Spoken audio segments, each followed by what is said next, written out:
Paano tayo mababautismuhan ng Espiritu Santo?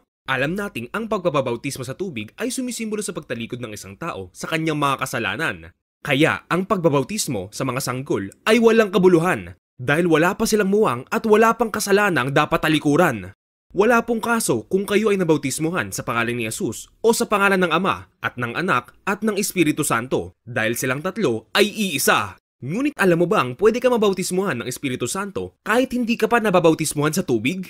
Sa mga gawa, chapter 10, ipinangaral ni Pedro ang Ebanghelyo ni Kristo sa sambayanan ni Cornelio na isang hentil. At habang nagsasalita pa si Pedro, ay bumaba ang Espiritu Santo sa lahat ng mga nakikinig. At saka pa lamang sila binautismuhan ni Pedro sa tubig.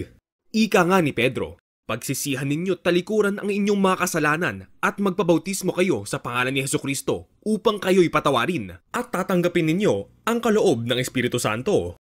Kaya mabautismuhan ka man ng tubig ay baliwala pa rin ito kung patuloy ka pa rin sa paggawa ng kasalanan. Dahil ang ibig sabihin nito ay nabubuhay ka pa rin sa laman at hindi ka pa na ipapanganak muli sa Espiritu o na born again, ika nga.